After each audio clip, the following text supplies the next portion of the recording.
This conference has a proud history. For more than 30 years, it has been a place where science, activism, government, and medicine have come together in the fight against the HIV and AIDS epidemic. These communities have come together to rise to the big challenges the fight has required. The smashing of the deadly stigma around the virus and calling out the prejudice that has fueled it. The heart-wrenching work to prioritize treatment and research. And the work to make the world's governments play their full role in tackling the epidemic. What we have learned is we succeed when we put people at the heart of our strategies. When we focus on the reality of the children born with the virus. When we respect the young woman at risk due to the behavior of her partner. When we try to understand the perspective of the man who lacks access to information and testing.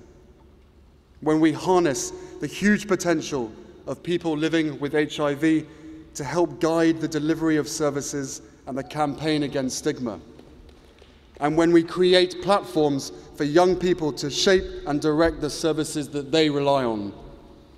When we do all of this, we succeed in developing approaches that make a real and lasting difference.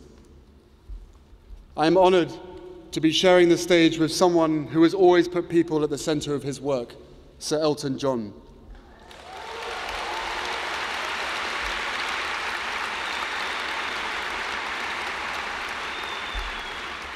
For over a quarter of a century, Elton has worked tirelessly to fund research and services in communities around the world. And today, he has come to Amsterdam to announce his latest endeavor, a $1 billion global partnership to break the cycle of male transmission of HIV, particularly in sub-Saharan Africa.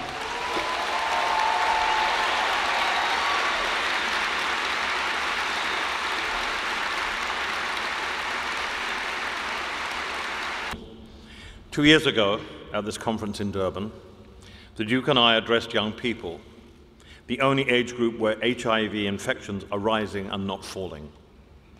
We told them how vital their voices were in helping us to beat the AIDS epidemic.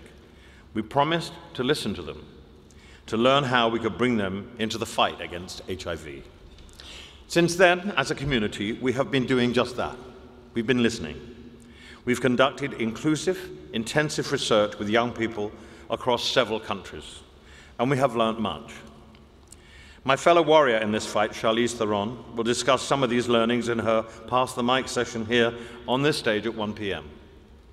One overwhelming insight from this work, as the Duke of Sussex points out, is that we have to do much, much more to bring men, especially younger men, more fully into the fold.